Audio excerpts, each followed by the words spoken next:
Hello everybody, welcome to Kihui International Limited. Today we are going to discuss about the training and operation of ZTD 200 battery ground fault locator, or we can call it as a DC ground fault locator. The main functions of this unit are to identify your healthiness of the floating DC system, whatever you have, whether it is 24 volt, 48 volt, or it is 110 volt or 220 volt DC system.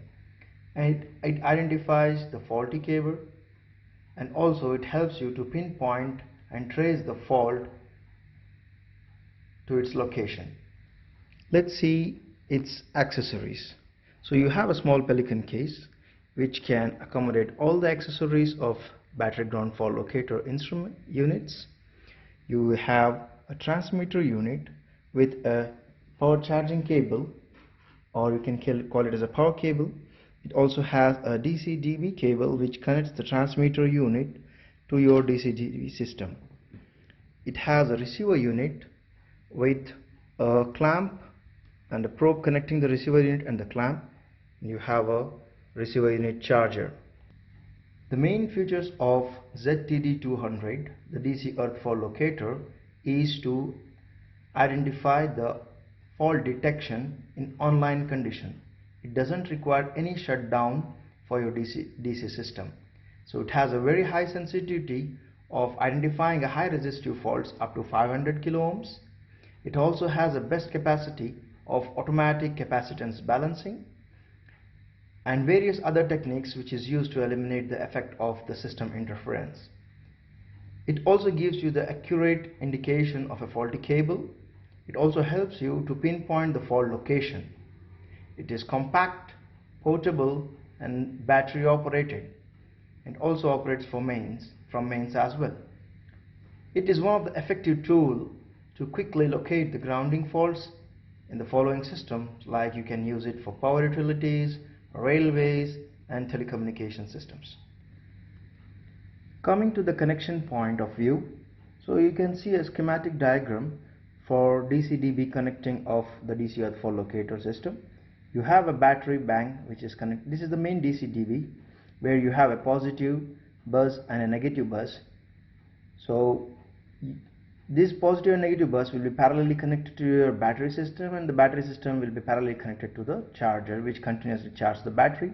Battery powers the power supply to the main DC-DB system, and these DC-DB systems are supplying powers to your feeders to the load.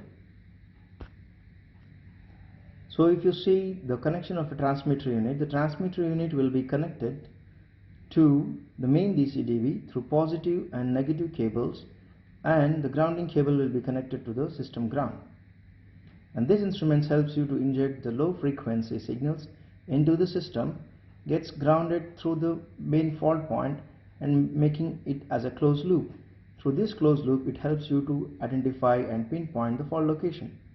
The receiver unit, with the help of the clamp, gets the signals and then gives a clear indication of a healthy feeder or a faulty feeder. Let's see the operation of this instrument. Suppose, consider if there is a healthy system. Okay, you have a clear fault examples here. This is positive to ground, negative to ground, and the total voltage positive to negative. Since it's a DC floating system, if there is a healthy system of 220 volt positive negative, you can see that the voltage to positive to ground will be 110, negative to ground will be 110, giving a complete positive negative 220 volt system. If you consider there is a positive fault in your system, you can see that there is a positive voltage drop in the positive voltage, and the remaining voltage you can see the increase in the negative voltage. Then if there is a negative fault, you can see the increase in the positive and the voltage drop across the negative system. So if you see the schematic single line diagram of a DC floating system, if this, you can see that there is a virtual balancing circuit which divides the voltage equally to the loads. So if there is a positive ground, this resistance creates an impact on the balancing circuits, creating a voltage drop across positive. Similarly, if there is a negative fault, this creates the equivalent circuit. You can see here that this impact gives a voltage drop across the negative. So with the help of this equipment, you have a lot of benefits. You can see the functions and operation of this. So with the help of this equipment, you no need to cut down the DC system, or you no need to practice the normal conventional technique of switching off and switching off the feeders. You can keep your system live, connect this equipment, and with the help of this equipment you can identify the faulty feeder and get the exact fault location, which helps you to increase the power network reliability. If there is any AC crossing in the instrument, that can also be identified. And this being a highly intelligent equipment, it gives you the automatic information of the grounding status. It can also create an alarm when the system is grounded. It can indicate the current directions to help you to lead the exact grounding fault. It will display the grounding current waveforms, and the operator can tell the grounding conditions to avoid the effect of disturbed capacitance. The transmitter can measure the grounding resistance and the distribution's capacitance and calculates the frequency of your output signal. The transmitter can have two power supply methods. One is DC and AC. It can be powered by DC system directly if it is above 48 volts. If you are using for 110 voltage and 220 volt DC system, it is automatically powered by DC system itself. If you are using it to identify the faults in 48 volt and 24 volt DC system, then you need to have additional AC power supply connected to the receiver.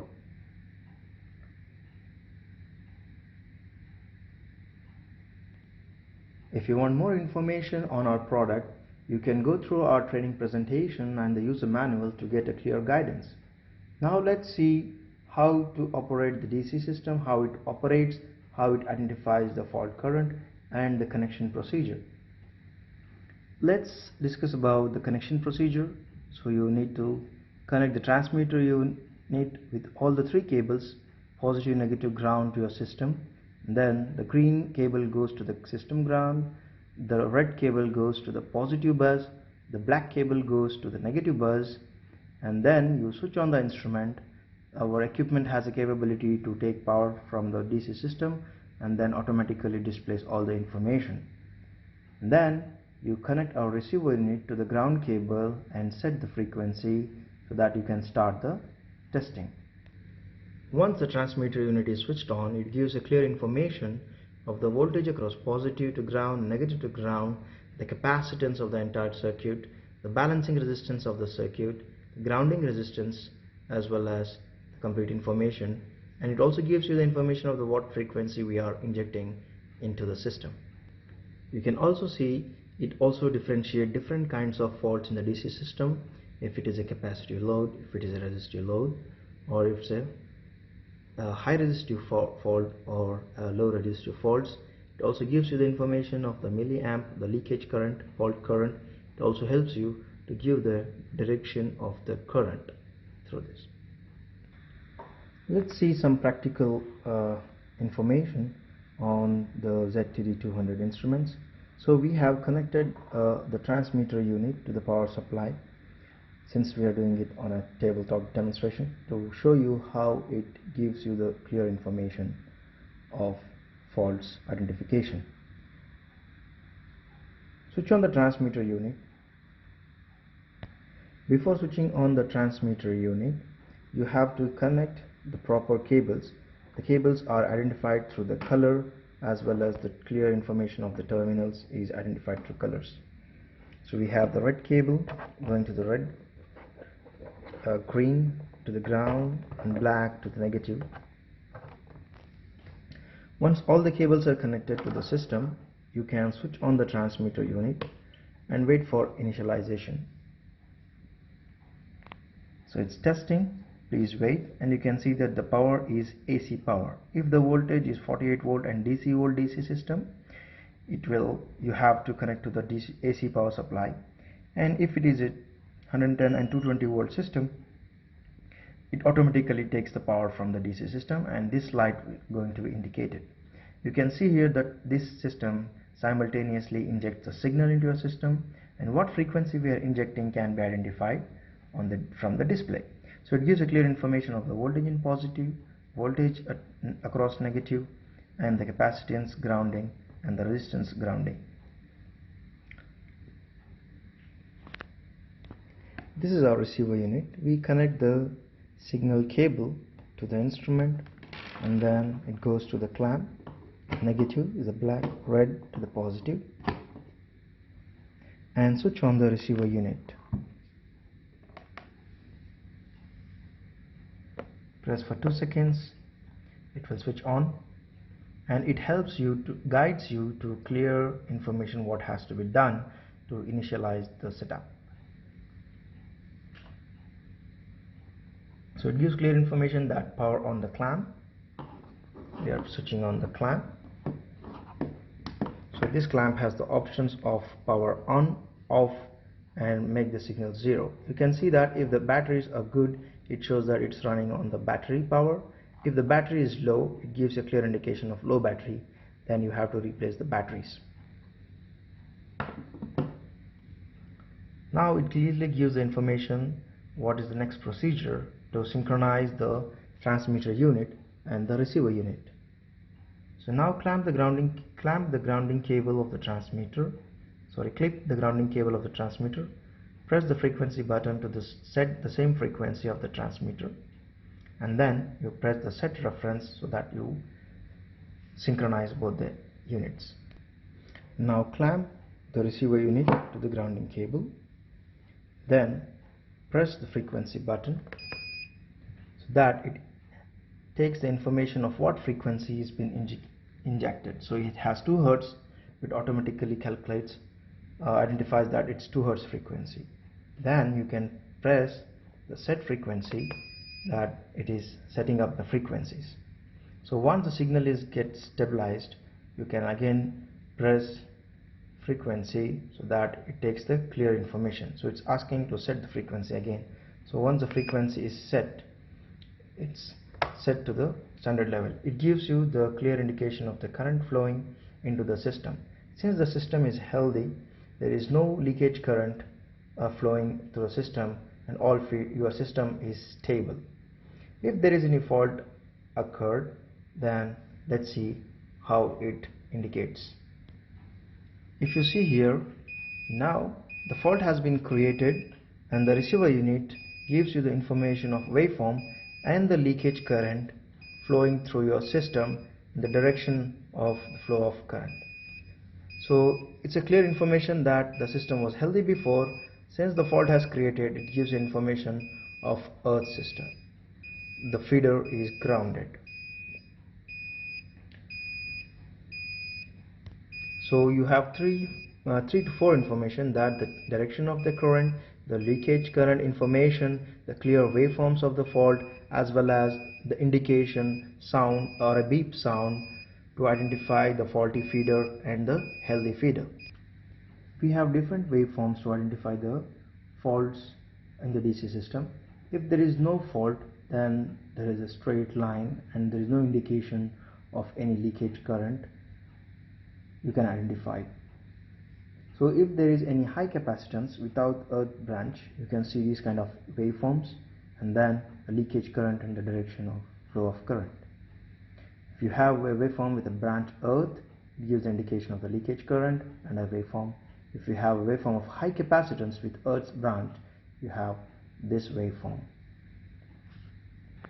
So there's another good facility in our equipment is like after connecting the transmitter and switching on the power supply, the display will show you the software information. It will be testing the entire circuit, and if there is any AC crossing happens or any AC is connected to a DC system, the transmitter will give you a clear information that the AC crossing has happened in your system. If there is no AC crossing, then it gives you the complete information of your system, like what kind of frequency has been injected, what is your positive bus voltage, negative bus voltage, what is the grounding capacitance, the grounding resistance, and also the information of the balancing resistance of your DC system. You can see a small information of how to identify or pinpoint the fault using a tree method. So if there is a small high resistive grounding happening in your system, when you climb to the main DCD lobe, you can see that the waveform arrow up in this area. Since the fault is here, the leakage current flows in this direction. So if you connect the receiver clamp on this feeder, healthy feeder, it will show no fault, no waveform. When you go across this feeder, it will show you the waveform and arrow up, that which means you have to go in this direction. When you connect to this load, there will be no indication of fault. When you go to this feeder, it will show you that there is a fault and arrow up. When you go away from the fault, again the waveform will go away. So then it gives indication that you have to come back to see the fault point. There are several methods to identify multiple faults as well. If there are multiple faults in two different feeders, it also gives you the clear information to help you out multiple faults in the system. Let's take a small case study, a recent case study where we have done a demonstration and fault identification in one of the utility company in Dubai. So you can see a clear picture of installation of the transmitter unit. The transmitter unit takes power supply directly from the DCDB, since the system is 110 volt DC system.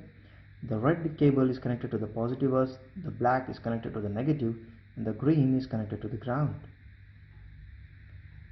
And you can see once the receiver unit, we are connecting it to see whether the system is healthy or not.